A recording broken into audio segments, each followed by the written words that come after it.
खाटू श्याम बाबा की जय।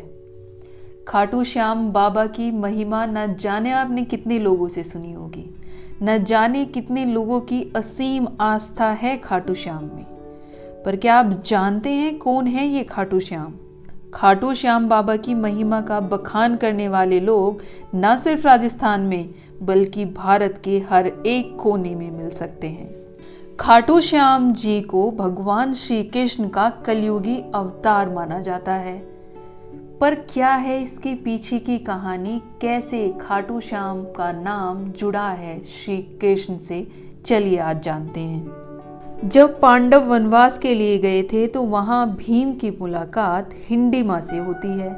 हिंडिमा एक राक्षसी थी जिससे आगे चलकर भीम का विवाह होता है और विवाह के बाद भीम का एक पुत्र उत्पन्न होता है जिसका नाम घटोत्कच होता है।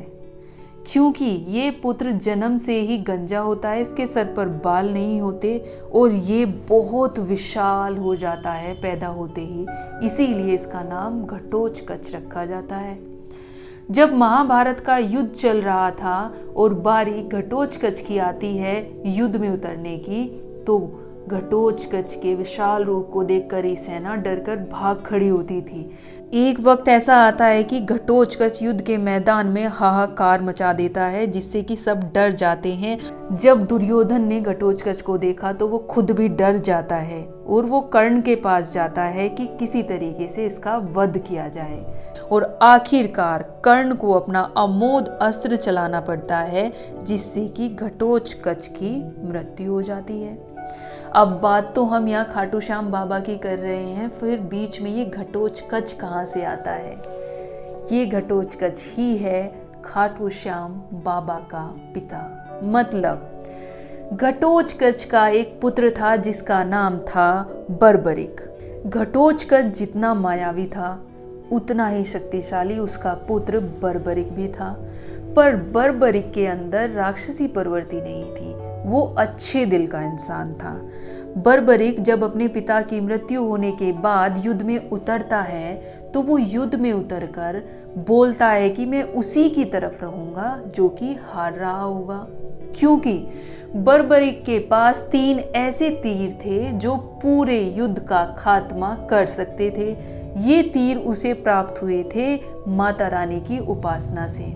जब बर्बरिक ये घोषणा करता है कि मैं उसी की तरफ रहूंगा जो हार रहा होगा, तो कृष्ण को बड़ी चिंता होती है, क्योंकि कृष्ण को पहले से पता था कि युद्ध का अंजाम क्या होने वाला है।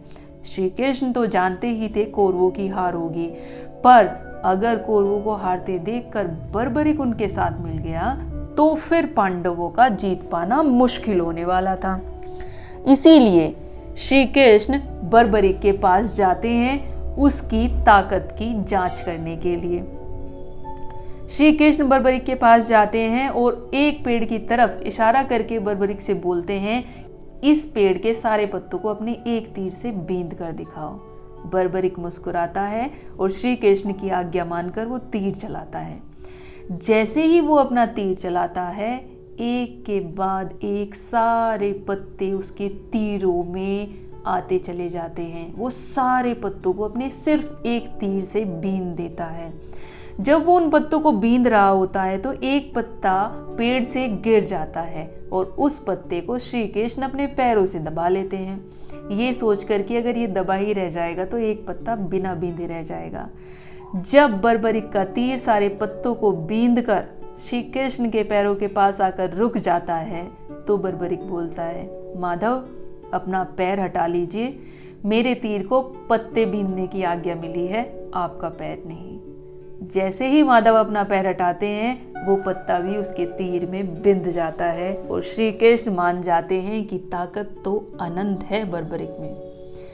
अब श्री कृष्ण जान चुके थे कि उसमें इतनी ताकत है कि वो किसी भी पक्ष को हरवा भी सकता है और जिता भी सकता है। तो यहाँ श्री कृष्ण एक दूसरी चाल चलते हैं। अगली सुबह श्री कृष्ण बर्बरिक के शिविर में पहुंच जाते हैं, एक ब्राह्मण का रूप लेकर। ब्राह्मण के रूप में वो वहां जाते हैं और दान मांगते हैं। बर्बरिक कहता है, हाँ ब्राह्मण देव, बताइए आपको क्या चाहिए। ब्राह्मण रूप श्री कृष्ण कहते हैं, तुम दे नहीं पाओगे। बर्बरिक कहता है, ब्राह्मण आप मांग के तो देखिए। श्री कृष्ण बर्बरिक से उसका सर मांग लेते हैं और बर्बरिक खुशी खुशी उस चीज के लिए हाँ कर देता है। बर्बरिक उस रात पूरी रात भजन करता है। अगले दिन द्वादशी के दिन वो अपना सर काट कर श्री कृष्ण को दे देता है। सर काटने से पहले वो सिर्फ एक ही इच्छा श्री कृष्ण के सामने रखता है कि मैं ये युद्ध देखना चाहता हूँ। इसीलिए श्री कृष्ण बर्बरिक का कटा हुआ सर एक ऐसे ऊंचे स्थान पर रखते हैं और उसे ऐसी दिव्य ज्योति प्रदान करते हैं जिससे कि वो पूरा युद्ध देखता रहता है। और देखते ही देखते महाभारत का युद्ध समाप्त हो जाता है। जब महाभारत का युद्ध समाप्त हो जाता है तो पांडवों में आपस में एक बहस छिड़ जाती है कि किसकी वजह से हम जीते। इस सब बहस के बीच में श्री कृष्ण बोलते हैं कि इसका जवाब तो बर्बरिक दे सकता है क्योंकि वो ऊपर से सब कुछ देख रहा था। इस पर बर्बरिक बड़ी चालाकी से बोलता है कि ये युद्ध किसी ने नहीं जीता, ये युद्ध तो जीता है श्री कृष्ण के सुदर्शन चक्र ने। श्री कृष्ण ही थे जिसकी वजह से पांडव जीते हैं। अगर वो कौरवों की तरफ होते तो कौरव भी अवश्य ही जीतते। श्री कृष्ण उसके इस जवाब से बहुत खुश होते हैं और बर्बरिक को वरदान देते हैं कि कलयुग में तुम मेरे नाम से पूजे जाओगे। यही बर्बरिक कलयुग में खाटू श्याम के नाम से पूजे जाते हैं। जहाँ कृष्ण ने उनका शीश रखा था उस स्थान का नाम खाटू था, इसीलिए इसको खाटू श्याम कहा जाता है। खाटू श्याम अर्थात माम सेवम पराजितम, अर्थात जो हारे हुए और निराश लोगों को संबल प्रदान करते हैं, शक्ति प्रदान करते हैं, वही हैं खाटू श्याम। खाटू श्याम बाबा दुनिया के सर्वश्रेष्ठ धनुधर थे। उनसे बड़े धनुधर सिर्फ श्री राम ही माने जाते हैं। श्री कृष्ण ने बर्बरिक को वरदान दिया था कि कलयुग में जो भी तुम्हें सच्चे नाम से याद करेगा उसकी सारी तकलीफें दूर हो जाएंगी। इसीलिए माना जाता है कि खाटू श्याम बाबा कभी भी किसी को निराश लौटने नहीं देते। जो भी उनके दर पर जाता है वो उसकी मनोकामनाएं अवश्य ही पूर्ण करते हैं। अगर आप भी इस कहानी से जुड़ा कोई और रहस्य भी जानते हैं तो हमारे साथ अपने विचार शेयर करना ना भूलें। और अगर आप भी हैं खाटू श्याम बाबा के भक्त तो कमेंट सेक्शन में एक बार लिख दें, जय खाटू श्याम बाबा।